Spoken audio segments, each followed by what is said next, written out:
Hi everyone. It's Thursday during week 3. Just thought I would touch base and first say well done everyone. You seem to be doing a great job getting used to the course and finding things and following instructions and submitting assignments, things like that. So those of you who are having trouble with technology still, please feel free to contact me. I've been trying to reach out to those that I don't see posting in the places that I imagine should be posting, but it's no small thing to get all this technology off the ground and to be engaged in the content. So hopefully as we go forward, the technology will continue to become more and more natural, and the content will come more to the fore. So I appreciate your patience with all that. And it's been very fun to read some of your writing. I'm now reading week 2's assignments, and it's fun. So hopefully some of the comments I include on your papers are useful, and if there's other kinds of comments you'd like, let me know. If you weren't able to see the content, the comments I put into the copy of your first assignment, let me know so I can walk you through that, because I've been using track changes in Word to make some notes and then posting that along with your grade. So again, if you're not able to see those, let me know and we'll try to figure out another mechanism. Down the road, I'd actually like us to be using Google Docs to submit our assignments, because it's easier for me to comment and easier for you to see. But anyway, that's for another time. This week, one of the topics we're dealing with is plagiarism, and plagiarism is one of those things that you don't want to make a huge deal out of, because we want to trust that we're all honest and going to be forthright about when we use other sources and things. But it is a pretty important issue. Every week I follow a number of educational technology and just educational blogs and news feeds, and all the time there are cases that come through, or people getting fired, or students getting expelled from school for plagiarizing. And it's not just students; faculty do it too, scholars do it too, and so it is a problem. And so it's important for us to know what constitutes plagiarism and what doesn't, and how do we pay attention to giving credit where credit is due, and being able to integrate, because I'm of the school that thinks that all writing is in some sense rewriting. I mean, we're all writing from our experience, which is embedded in other people's experience, and when we write a text, we've been reading other texts. So none of my ideas are original. They're all building upon the ideas of others, your ideas, other ideas of my faculty, things like that. So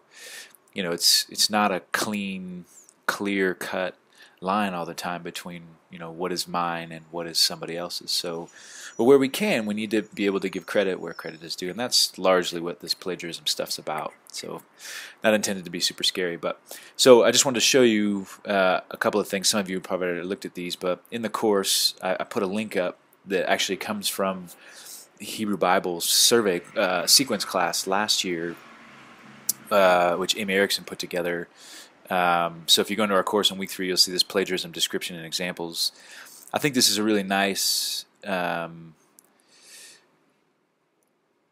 sort of concise look at plagiarism. It's not really that concise, I guess, but it gives a couple of kinds of plagiarism, sort of described and contextualized using Bible stuff, which happens to be my specialty. But and then it gives some examples, which I think are really nice. So here you get a quote or an excerpt from a book. Okay, is this right here? And then you'll see examples of how students could use this incorrectly.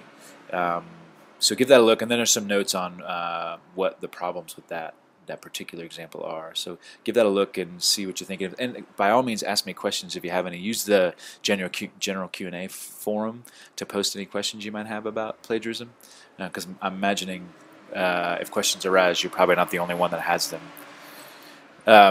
One of the things I put in that plagiarism description page is this link to ILIF's Master Student Handbook. Hopefully all of you have looked through this before. This Master Student Handbook is the contract that ILIF asks students to abide by. And so if you click on this link, it'll take you to My iLift, which is a tool that we use at iLift. If you haven't used it before, it's where you pay your bill. It's where you'll see your quarter grades, things like this. But I've linked you straight to the student handbook page, and you'll want to look at the handbook that is of the year in which you entered iLift as a degree-seeking student. So if you started last year, your handbook will be the 2010, 2011, et cetera, et cetera. They're largely the same, but not exactly. They do change. And so if we click on the 11-12 Master Student Handbook, which is what most of you will be using, it should open on your machine somehow. And then what I do is I just search in here for things that I want to see. There's a table of contents too, but let's say I want to find where this document deals with plagiarism. There we go, it finds it for me. So the one I want is here. Under the academic integrity section of the student handbook, this is a really good section to read. Hopefully none of us will have to deal with this, but it's probably good to know what the school does with and how much the school values integrity and what happens if there seem to be issues with integrity. So here you see how iLift defines plagiarism in this paragraph here, and so you can see sort of what iLift is working with, and it's in this section of academic dishonesty. So give that a read and make sure you know what to expect there if something happens. Finally, the last thing we'll do in our course is we'll do this plagiarism quiz. It looks like some people have already done it. So if you click on, in week 3, click on the plagiarism quiz. This is actually, I think, a really nice exercise. There are a number of resources up here. Again, the iLift Master Student Handbook is there. OWL has some resources on plagiarism, and then IU does as well, Indiana University, which is where we'll be taking the quiz. But anyway, so in here, I have a link here.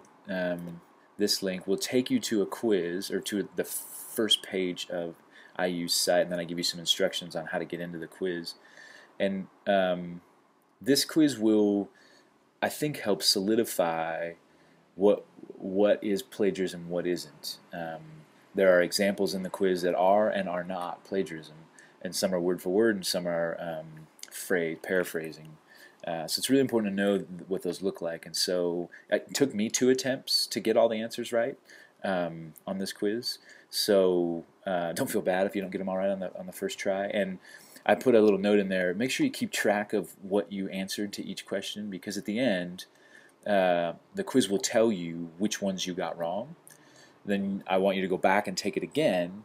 And then if you have the questions you got right and you know how you answered them, you can just answer them quickly again and just deal with the ones you got wrong. And then once you've gotten them all right, then you'll click this continue button and you'll get a certificate that looks just like this at the bottom of the page here, all the way down to this unique timestamp. So once you get that, copy that, come in here, click edit my submission, and then paste this text. Really all I need is this timestamp part, but if you want to copy the whole thing and paste it in, it's no problem. Anyway, give that a try and let me know how it goes. Otherwise, keep plugging away at the weekly stuff, and I think I'd be really interested to hear how people experience the diagramming sentence learning activity. We'll be doing some more activities around sentence diagramming, and it may feel basic, it may feel rudimentary, but I have a bunch of experience learning languages. We have to learn a lot of languages in Bible, and when I first started taking languages, I had a very difficult time understanding grammar, because in my education throughout my younger years, grammar wasn't emphasized. Understanding clauses or punctuation or how sentences are structured, what parts of the sentences, how they are related, things like that wasn't emphasized. Literature was. And so when I started taking foreign languages, I started doing sentence diagramming, and it was so helpful for me to start to imagine what's possible with the language and how punctuation relates to phrasing and to clauses. and to how sentence parts are related to each other, and how I could better communicate my ideas using some of these structures. So I think it's a really, really, really useful skill for us to try out, and I'll keep trying to give you some activities around learning the parts of the sentences. I'm not so concerned that you get the diagram exactly right. It's more that understanding that, oh, hey, there are really components to our sentences, and if we break those down a little bit, it could help us understand more what we're doing when we write. I don't want it to become some formal, stilted thing. Many of you have mentioned that academic writing is a challenge, and you're not sure you even like it so much, and you don't want rules to confine you in writing. Bravo! I'm all for that. Many of you are so expressive and artistic in your writing, and I think that's really beautiful. And the only thing I want to pursue in terms of grammar and language rules is ways to help you communicate your ideas, particularly in audiences that will need to have perhaps a little bit more structure and formal language components. But let's not have it become some rigid thing, because I don't want that either. So anyway, please feel free to email me or contact me, and we can. I know I don't have office hours posted, but I'm always available.